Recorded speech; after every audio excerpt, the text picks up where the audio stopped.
And what is going on, everybody? It's another Al Gattullo Craft Beer Cast on AM 970 The Answer. Hope you had a great weekend. Hope you enjoyed the Super Bowl. And hope you're enjoying some of this weather. We've had a crazy week of, we're actually doing better than most winters, to be honest with you. But the topsy-turvy temperature swings are starting to annoy me. I'm waiting for 8 o'clock sunsets and shorts and T-shirts. That's summer is my season. I hate the winter. Anyway, a little Spyro Gyra to kick things off here on the Craft Beer Cast. Late last week, my dear friend Nicole, who is sort of my concert buddy because we go to so many shows together. We've been going to so many shows together for, got to be over 35 years. And she texted me last week and said, "Hey, Spyro Gyra, want to go at the Vogel in Red Bank?" I'm like, "Yeah, get the tickets. Let's go." I'm always up for some good jazz. So a little bit of Spyro Gyra there, Shaker song, and maybe for the whole show we'll do a little retrospective on Spyro Gyra. Still playing, still kicking it, and having some fun, which is always a good thing. And coming up in 20 minutes, John Henderson, the man behind the Atlantic City Beer and Music Festival, is going to join me from Icarus Brewing in Brick, New Jersey. They're doing these events where they go to different breweries around the state, and you can get your tickets for the AC Beer and Music Festival with no fees. And you got to pay tax because that's, obviously you live in a state with a state tax. You have to pay the tax, but no fees if you pay cash. Now, if you pay a credit card, you're going to pay about 2% because, again, the credit card, the whole thing with that people don't understand, the credit card company charges the vendor a fee. The vendor passes that on to you because they're not getting their money right away. So they want to make sure that they're going to get their money. And if they're having to continue to pay, over and over, believe me, the vendor makes money, but the vendor doesn't make as much money as you think that they do. So if you go to these events, and there are also breweries around the state, and we'll talk about this with John, that you can go there and you can get your tickets fee-free and just pay the ticket price and the tax if you pay cash, which runs out to about $90, which is fantastic for a great event. I mean, where else are you going to pay $90 to see a great band, drink delicious beer, all kinds of activities that you don't have to pay for? Some stuff you do, obviously. You have to pay for food and stuff. But where else are you going to go for that ticket price? You can't. Can't beat it. That's coming up in about 20 minutes from now. Always a good time with John. And here's the best part. If you go to the events that the Tricycle promotions people are putting on, that's John's parent company, you buy the ticket, they buy you your first beer. Come on. How do you beat that? Again, you get another $9 back. So you're not only saving on fees, but they're buying you a beer on top of it. Pretty good. We've been talking about beer sales and, how things are going in the beer market, and they're not good. But they're also not good in Belgium. In Belgian brewers are in crisis mode right now. This is from AmericanCraftBeer.com. As we said, beer sales, both craft mass market, slowing all over the world. And Belgium, which is obviously renowned for Belgian beers, you figure that maybe they're a little immune to all of this. They're not.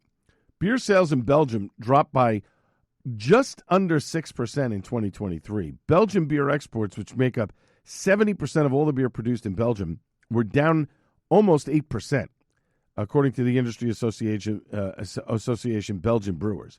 Breweries are also beginning to fall, albeit slowly, according to VinePair. Now, Mark Van P, who has been tracking brewery numbers for consumer group Zythos for the past decade, explains that Belgian brewing's modern peak came in 2022 when there were 430 physical breweries and 309 beer companies which don't own brewing equipment. Now there are 413 and 300 brewing companies. So the physical breweries have dropped by almost 20, and then you've got 9 less beer companies. But 36 breweries closed last year. 31 more have followed in 2024. So 36 in 2023, 31 more in 2024. Van P says mostly very small breweries. A lot of them are one-man bands that are doing this, but still, that is significant when you consider, that sort of drop-off. And we're seeing that all over the place. And again, I've said this before. I think in America, I'm not speaking for the rest of the world, but in America, you have to innovate. What does your brew space do for you? Can you repurpose it to host events? We're seeing that the breweries in New Jersey particularly, we're seeing that the breweries that host events seem to be doing better business. And I think that's true for the rest of the country too. I think if you're holding events and you're doing things to draw people in and you're able to offer alternatives, you're getting people in the door. And even if a group of 4 goes in and 2 of them don't drink, but the other 2 do, that's fine. You're getting business. So I think I think that is a big marker within the beer business. If you can do different things aside from beer that can bring people into your building, whether it's painting, whether it's charms, arts and crafts, whatever it is, it's going to help your business in the bottom line. Now, here's something interesting. This is very strange. So filmmaker, it's not really strange, but filmmaker Nate Kresge began receiving grants through a little-known state program to promote Pennsylvania's beer industry. The money went towards a documentary and a series that showcased Pennsylvania brewers and the local artists who designed the craft beer can art. You figure, hey, this is great. It's promoting a product within the state of Pennsylvania and is doing some good.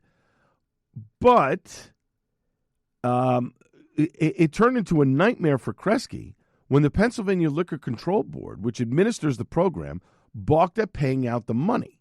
And he wasn't alone. From the Altoona Mirror, they said multiple grant awardees told Spotlight PA their biggest problem was the Liquor Control Board's strict, inflexible benchmarks for allocating money under the program. They also said that because awardees must front project money and then seek reimbursement, the program was difficult for smaller businesses to use, particularly if they have no guarantee of full repayment. Complaints about the program reached a crescendo last summer, forcing Governor Josh Shapiro to quietly sign a bill cutting the Liquor Control Board completely out of the process and moving its administration to the Department of Agriculture, who now almost exclusively runs the grant program. So here's something that could have helped out Pennsylvania, and the Pennsylvania Liquor Control Board just didn't do anything about it. And what's worse, and I get it, these businesses, they don't have thousands of dollars to hand out to people and then hope that they get that money back. Now, if you know you're going to get it back, you're handing out, let's say you hand out $8,000, and you know you're going to get that $8,000 back, or maybe a little less than that $8,000, you're going to be more apt to do that. Unfortunately, in this instance, it didn't seem like you were going to get your money back. So why front it? So I think it's smarter now that the Department of Agriculture controls it. It seems to be a little bit looser as to what's going on, and the money goes out a little bit, easier. And I think that's a good thing. I wonder if New Jersey and New York have similar projects. It would be interesting to see. Now, speaking of New York, another Westchester place devoted to craft beer has closed. Argonne Rose Brewing Company, which was a gastropub in Mohegan Lake, served its last pour today. Westchester has lost 3 craft beer locations in the last month. Simcoe Beer Bar in Scarsdale, Alternative Medicine in Mount Vernon, both closed in late December 2024, and now Argonne Rose Brewing Company. Also closed late last year, Miles the Prince in North White Plains, which had a brewery downstairs. Argonne Rose apparently opened its space in St. George's Church, which dates back to 1919. The brewery restaurant opened back in December of 2022, taking over what had previously been the winery at St. George. Obviously a Gothic backdrop, trying to do different things and different creations. And unfortunately, they ended up having to close. And the owner of it, Jeff Spichala, Spichala, or maybe it's Spichala, Jeff Spichala, said he feels that the market has been oversaturated with breweries for a while. We're seeing more closing this year because of inflation, costs and all kinds of stuff. And he said, Westchester has a nice proximity to New York City. The area has easy access to a number of world-class breweries, but it also means local bars won't survive. Landlords are raising rent. If you don't own your own space, that's difficult. I do agree with him on that. He says Westchester is a knowledgeable craft beer community, but it doesn't have enough of a regular crowd that goes to places, and they're a car-focused suburb. You can't really expect a lot of people walking in a downtown.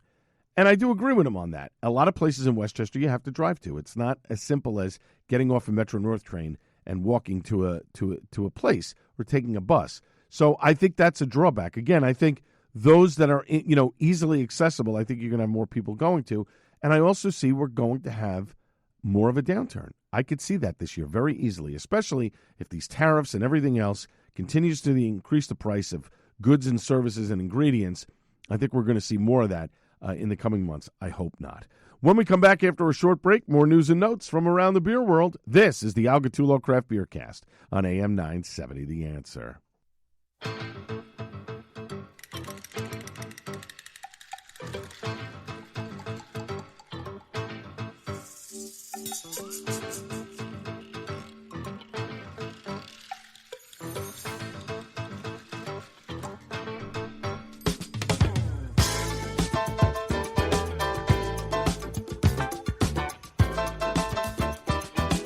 All right, welcome back to the Al Gattullo Craft Beer Cast on AM 970 The Answer. Little Spyra Gyra. Can't wait to see these guys next month at the Vogel down in Red Bank, New Jersey. Can't wait. Vogel's a great little venue. Coming up in just 10 minutes, John Henderson, the man behind the Atlantic City Beer and Music Festival, is going to join me from Icarus Brewing in Brick, New Jersey. We'll talk all about what's going to be happening at the event and some other stuff as well. We'll get to that in just about 10 minutes from now. I spoke about this last week, and I want to hit it hard again because if you know me, then you know one of my favorite places to eat and drink is Paragon Tap and Table in Clark, New Jersey. Not too far from my house, about a 6-minute ride in the car. They are doing a beer dinner with Twin Elephant Brewing Company. Chef Juan Gallardo has just knocked it out of the park. They got a new happy hour menu that's phenomenal. But when he does these collab dinners, and I did one with Twin Elephant a couple of years ago, and it was great. But this one, I think Chef Juan has really gone above and beyond here. So this is taking place on Thursday, February 27th. Starts, I believe it's 6:30 p.m. It's 4 courses, right? You get a welcome beer in addition. Listen to this, though. $75 per person, excludes the gratuity and tax. You're getting 4 courses, 5 beers. This is an unbelievable event. So give them a call, 732-931-1776. That's 732-931-1776 to reserve your spot. I am doing my best to be there. It's my wedding anniversary the day before, and actually the 27th is the first year of my mother-in-law's passing, so I'm hoping to get over there, but we shall see. However, you should go to this dinner because it's great. Mexican lager, the Adios Pantalones. Run the Light, the New Zealand Pilsner that from Twin Elephant. Then a Dunkelsbach, St. Billy Bach. Hazy American IPA in the Nosh Citra Belma. And then finally on the final course, Deserted Village, the Imperial Stout. And the menu is spectacular. Some mini tacos. You've got a winter blackberry salad, a short rib lasagna, grilled mahi, or grilled maho? Grilled mako, excuse me. I'm squinting here, trying to read this. Grilled mako, and then a cocoa cobbler smoked dulce de dulce. Oh, God. Sounds good. ParagonNJ.com. And ParagonNJ.com is the website, or give them a call at 732-931-1776 to reserve a spot.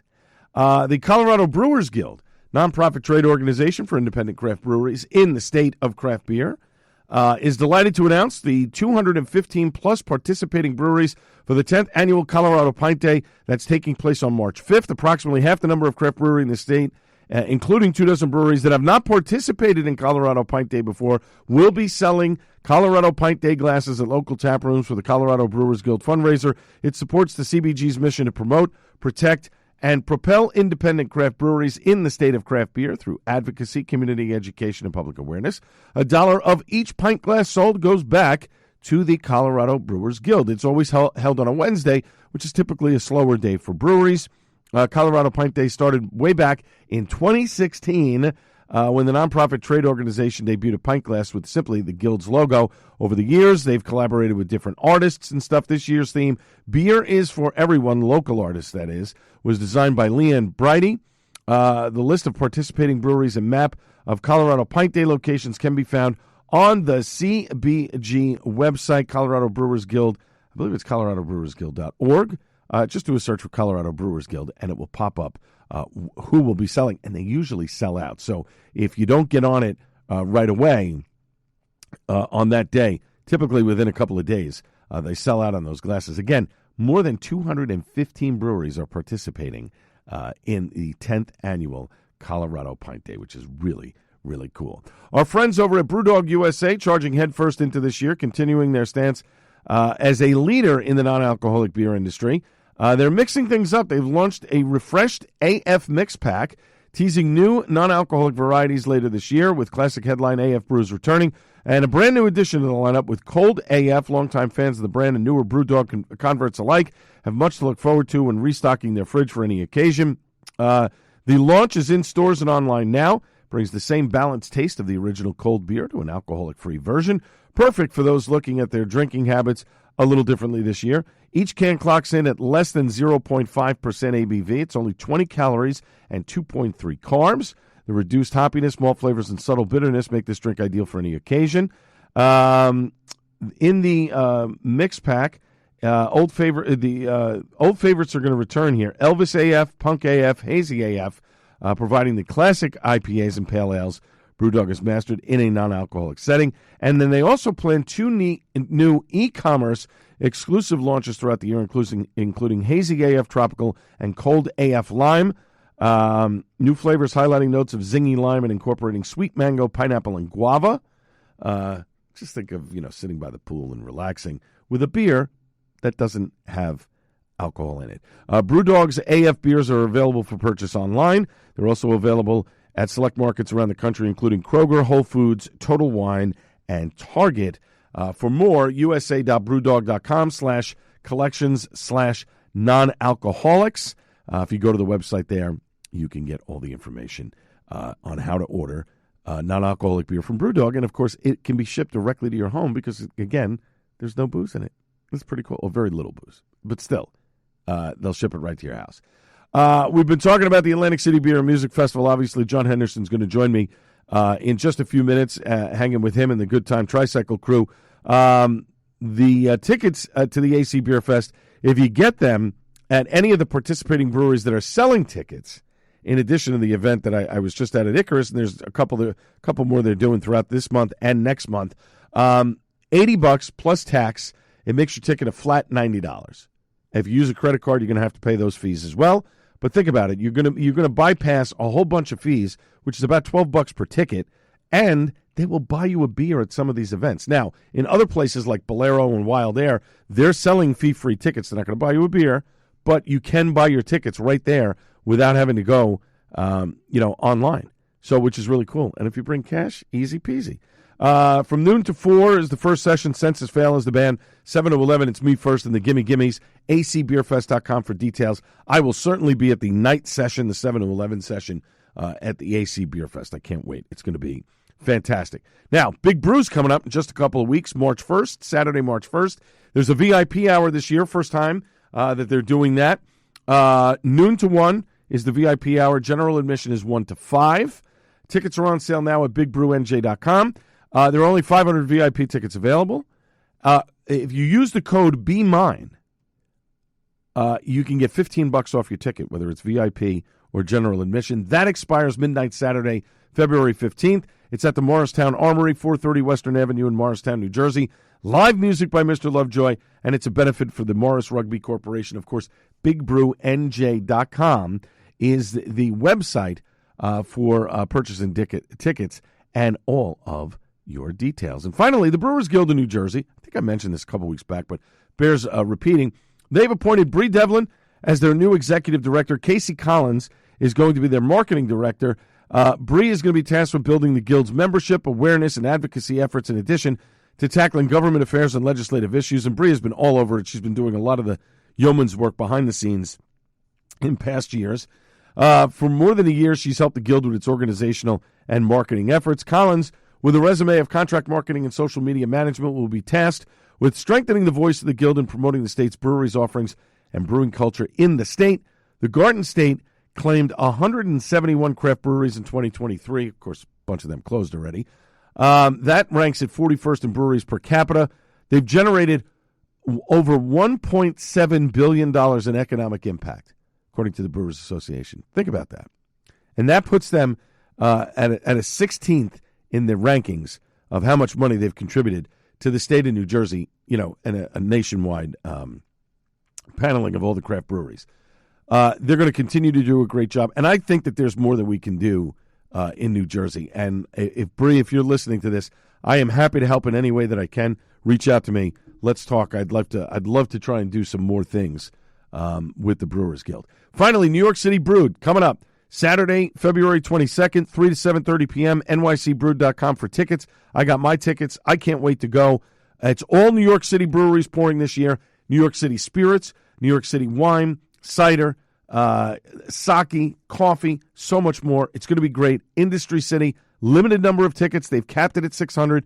Make sure you get them, nycbrewed.com for tickets. I'll see you in a couple of weeks there. But when we come back after a short break, John Henderson, the man behind the Atlantic City Beer and Music Festival, will join me from Icarus Brewing in Brick, New Jersey. This is the Al Gattullo Craft Beer Cast on AM 970 The Answer. Welcome back to the Al Gattullo Craft Beer Cast on AM 970 The Answer. We're coming to you from Icarus Brewing. The man that is across from me at the table is staring at me intently now.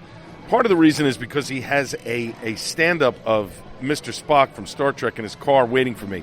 But that's not the reason why I'm here. The reason why we're here is the Atlantic City Beer and Music Fest, which I've been talking about now for a couple of months now. Saturday, March 29th, noon to 4 is the first session. 7 to 11 is the night session. Census Fail is the opening band from noon to 4. Me First and the Gimme Gimmes is the closing band.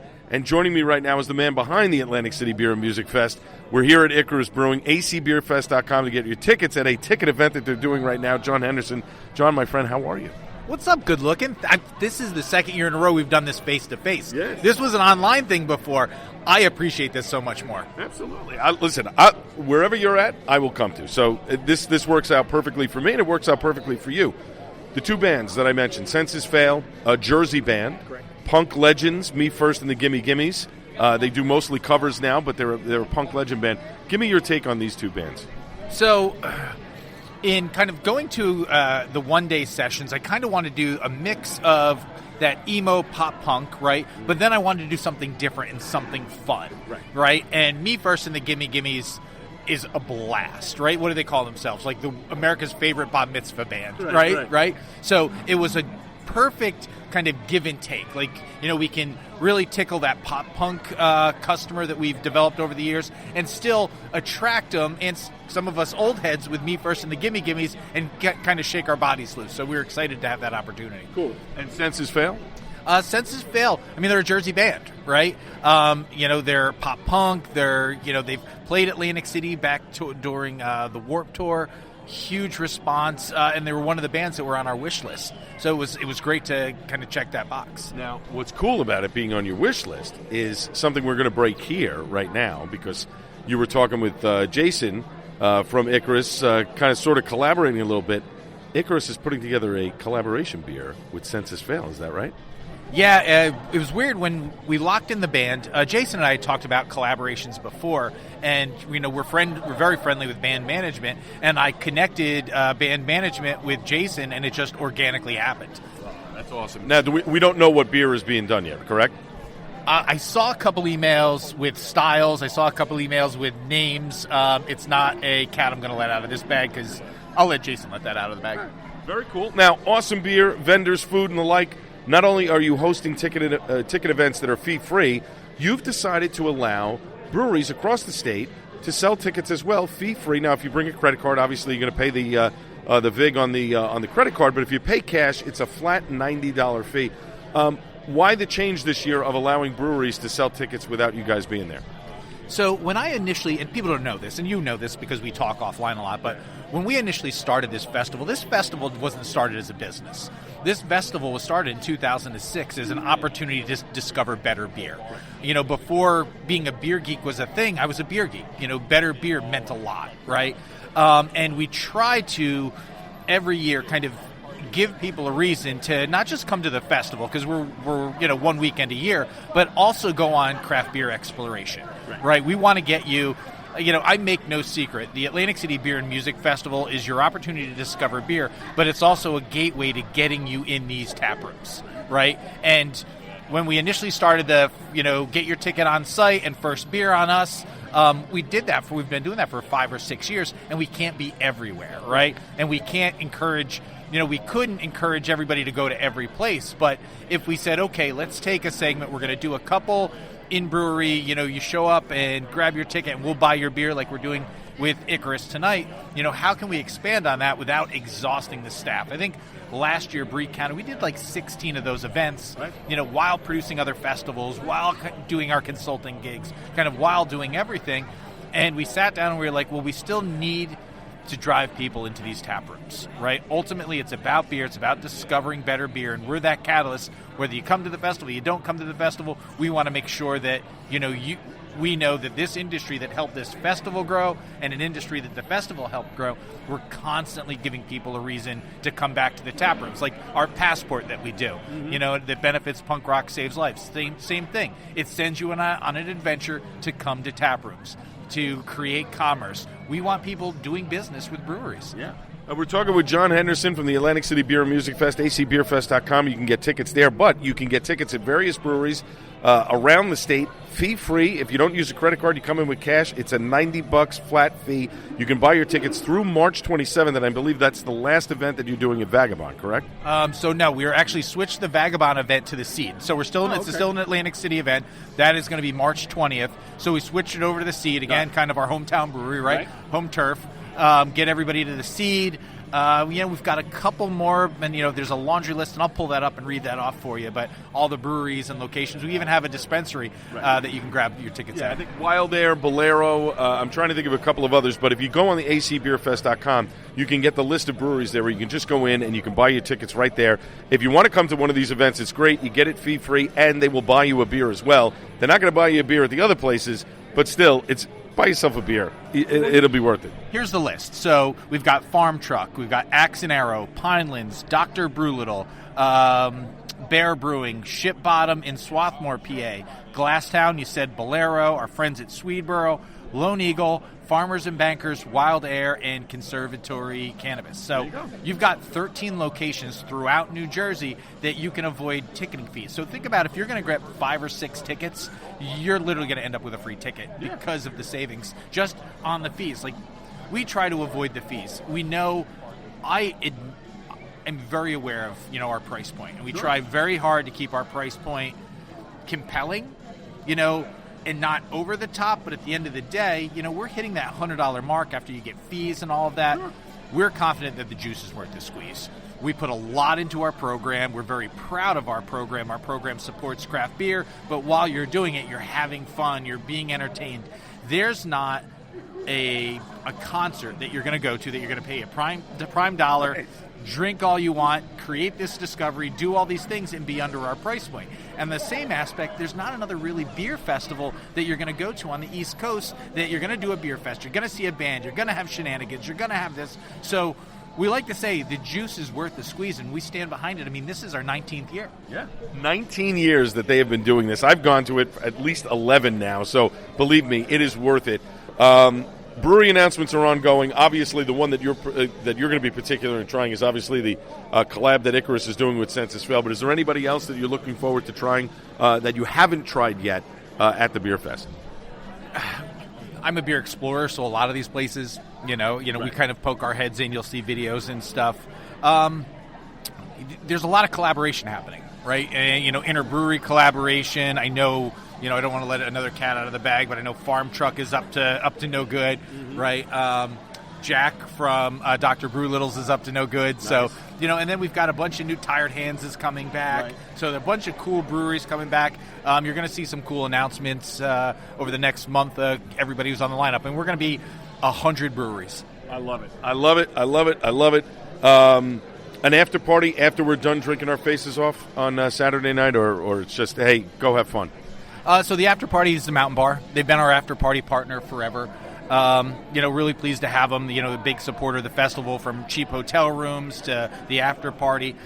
there are a couple things this year, if we go kind of run back to the festival that we're going to do that are really going to make people laugh and have a good time. And there's another part of the festival that, hey man, I'll drop here with you, that is really going to wet the whistle of a lot of our beer geeks. We are hosting a mystery beer festival as part of the Atlantic City Beer and Music Festival. So we've got with a company out of Canada called Cuba Labs. And what they specialize in is they've created this software and this algorithm to create blind taste testing that eliminates style bias, right? Okay. Initially it would eliminate brand bias, but we can't get away with doing it brand by brand. So what an attendee will be able to do is at each session, there are going to be 26 different breweries that are going to participate in Mystery Beer Fest.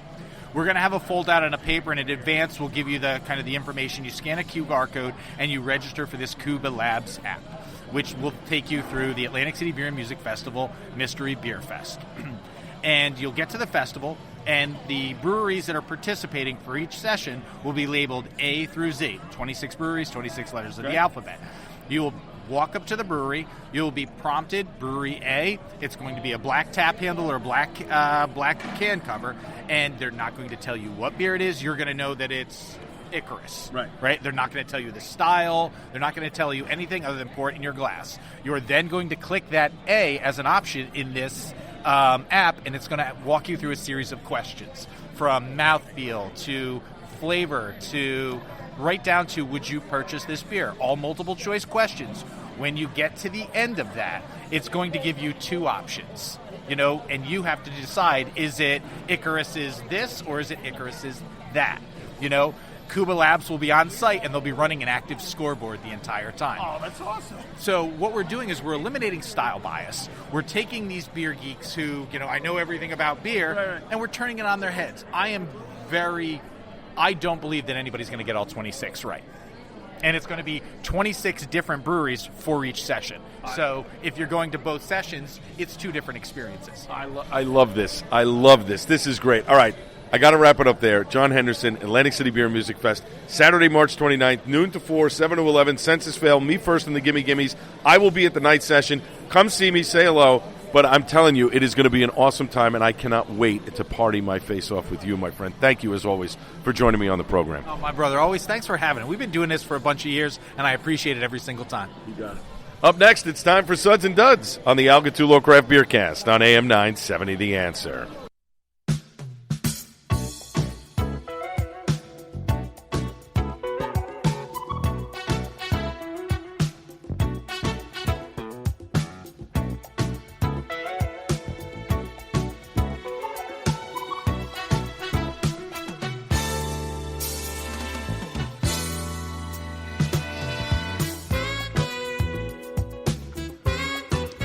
Final segment of the Al Gattullo Craft Beer Cast on AM 970. The Answer, as always, it is Suds and Duds.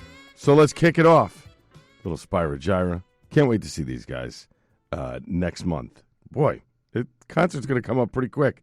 I mean, February is certainly going to fly by, and I'll be going to check out Spyro Gyra just about a week before the Atlantic City Beer and Music Festival. So it's going to be a lot of fun. So let's kick it off. We did a bottle share a couple of weeks ago at Wet Ticket, and it was a lot of fun. And I was sort of checking my beers in. I wasn't checking them in that night, but I was haphazardly checking them in a couple of days later. Silk City, a bourbon barrel-aged stout by Brick City, is one of the beers that we had in this bottle share. A really nice stout. Some flavors had faded over time, but still solid. I mean, you're talking almost... close to 5 years or four, actually, no, about four and a half on this one. Still the vanilla was in there. The bourbon certainly there, but not as pronounced, but really, really nice, a nice, tasty beer. And again, when kept properly, a lot of these beers, when they're barrel-aged and stuff, you can age them for a couple of years. I wouldn't age them too long. I know some people are, 5 years, 6 years, 8 years. I think 5 is sort of the max. I really do, because I think beyond 5, unless they've been kept in like 50 degrees, from the moment you got it, I think they lose a lot of their punch from the very beginning. And brewers always tell you, drink stuff right now. Don't wait. Drink it. It's meant to be drunk now, not later, unless they specifically tell you, hey, age this for a year or two. Stone did that with an IPA. They did a Brett IPA, age it for a year. I did. It actually tasted really good a year later in the bottle. So there you go. Triple Barrel Big Bad Baptist. This was release number 6 by Epic Brewing. I mean, coffee, coconut, chocolate. What's not to love? I mean, this was great. That was a really nice taste. In fact, I think I went back to that one more time. And then, here was an interesting one. So one of the guys, Jim, brought one beer, but it was a Magnum bottle of this members-only number 8 from Barreled Souls. He had signed up for this Barreled Souls, beer club or whatever it was. And this barley wine was one of the beers that they got. And he said, I can't drink this by myself. This has to be for a bottle share. So when he told me what he was bringing, I said, just bring that. You don't have to bring anything else. That's perfect. And it was a Magnum bottle. I mean, the bottle was enormous. And to be honest, we probably got about half of the bottle drunk. And this was between, I think there was 8 of us. Yeah, I think there was 8 of us. And we got half of the bottle done. And this was, we went back for a pour or two. It wasn't just one little taste, and then that was it. But I have to tell you, it was an interesting beer. It was much better than I thought it was going to be. I really thought it was going to be, just sort of over the top, and I wouldn't like it. But a very plum-forward, sweet but not overly so, barley wine. You got all the characteristics of the plum, but without being like, I would equate it to, when a plum is too sweet, you bite into it and it's too sweet and you don't feel like eating it. It's too tart. You get that sweetness and then there's a little bit of tartness. That was not this. It was a little bit backed off of that. It was just at the point where when you eat a plum, it's not hard and yet it's not soft. It's just the right consistency that when you bite into it, you want to bite into it again. The juice runs down your chin a little bit. That's the plum that I got out of this. Sweet, but not overly so. Not anything that was going to be overly cloying. So, really good. I was very surprised. I took a break in the middle of this while I was checking these things in because when we were at the event for Dogfish Head for their 30-minute light IPA, which is fantastic, by the way. It's an excellent beer. We decided, my best friend Mark and I, we were at this place, this Vintage Green Rooftop in this hotel. We got a beer first before we went into the event. They had an IPA from Ebbs, and I've had a couple of beers from Ebbs here and there. Okay stuff. So I had their number 3, solid session IPA, nothing special, just a decent, drinkable IPA. Would I have gotten another one? Probably not. Their selection wasn't that great, but that was the best of the bunch, so I decided on that. Getting back to the bottle share. Canaster Winter Scotch by Brouwery de Glazen-Toren, a solid wee heavy. This was great. Dark, sweet, malty, strong. You like all these different things that you wanted. This is the perfect beer that you sort of pour it with a bunch of friends. You got a little fire going, and you just let this sit for a little bit, and you just sort of, just sip it as the fire is burning. That's the kind of Scotch ale that was. Really, really good. Had Roe, a kinetic energy blend from Equilibrium. Chocolate coffee, poured very thick. Like almost like, I don't want to say a smoothie, more milkshake than anything else. More like a thick milkshake. Remember, think Friendlies? Remember Friendlies and the Fribble? Was that it? The Fribble? Think that sort of consistency when it poured out. And then somebody brought mead to the bottle share, which I thought was great. And I haven't really had much mead since, Melavino closed. And I still have a couple of bottles of mead from Sergio. But Moonlight Meadery, this is Utopian X. Really strong, nice honey note, boozy, yet very smooth. This was one of those, like, you open the bottle, you pour a glass, and then, that's probably how you're nursing it for most of the night. So wasn't too bad. I enjoyed it though. Willet Banana Cream Pie. This was from Carton. Banana, but to me, This felt like a more like an unripe banana, green, very green. Was just okay, boozy, but nothing special. I don't know if it was the seal on the bottle. We were kind of trying to figure out what that was, if there was something there that we weren't quite sure of. But we were like, okay, nothing special. Then the last two were two from Muckraker. The first was the Champs de la Vendée. This was nice. Gin, lavender, tart, tasty, really nice. Enjoyed that one a whole heck of a lot. And then the In Wilderness Volume 5. This was a funky, sour, guava forward, really, really nice beer. Enjoyed this one greatly. I like the stuff that Muckraker does, and it's a shame because they're so far away. Their place is over an hour drive for me to get to. So unfortunately, it's not something that I can get to in the state of New Jersey very often. But they do make excellent, excellent beer. Really enjoy them a whole heck of a lot. I mean, fantastic stuff. So if you get the chance to get any Muckraker and you like funky stuff, you like sour stuff, you certainly should jump on it because they make really good beer. And then finally, I mentioned it last week probably during the show, but I have to mention it again. My thanks to Wet Ticket for allowing us to host the bottle share. Tim and Al, great job allowing us to use the brewery space. And speaking of their brewery space, before we get out of here, I mentioned it earlier, but I have to mention it again. If you want to learn how to brew a beer, if you've ever been interested in how the brewing process works, and you want to have a hand in brewing a beer, this is a cool thing that Wet Ticket is doing. First time they've ever done this. It's taking place on Saturday, February 22nd. It's $30. It's from 1 to 5 p.m. It's your opportunity to learn about and participate in the beer-making process. Enjoy an educational and interactive experience brewing a 3-barrel batch of beer led by co-owner Tim Pewitt and assistant head brewer Sean Ward. Tickets will also include, listen to this, a pour and a flight day of the event and a pint of the beer you helped brew once it is ready on a to-be-determined weekend. All this for $30. So $30, you get to learn about how the beer is made. You get to help in making the beer. You get a pour and a flight. You get a full pour of whatever you want and a flight of beer, right? And then when the beer is ready, you get a pint of that beer that you helped to make. How cool is that? For $30.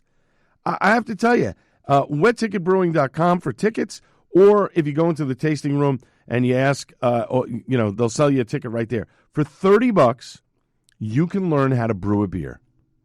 Drink beer, learn how to brew, and get a pour and a flight on the same day that you're there. It's a Saturday, I know. It's a couple of hours. I'll tell you, that's a great deal for $30. And then you get, when the beer is done, you get a pint of that beer that you helped make. What are they making? I don't know. It's on a 3-barrel batch, so it's probably a test ticket that they'll be making, but you'll have a hand in it. Very cool. WetTicketBrewing.com. For tickets, or just ask when you're in the tasting room, 1435 Main Street in beautiful Rahway, New Jersey. My thanks to everybody involved in the show, as well as my guest, John Henderson from the Atlantic City Beer and Music Fest, acbeerfest.com. Tickets are on sale now. And thanks to the folks at Icarus for hosting him, where you can get your fee-free tickets at a lot of breweries around the state. Just check out acbeerfest.com for more details. And, of course, last but not least, the great Buddy Watson. Back live on the Joe Piscopo Show Monday at 6 a.m. This has been the Al Gattullo Craft Beer Cast on AM 970 The Answer. Cheers, everybody.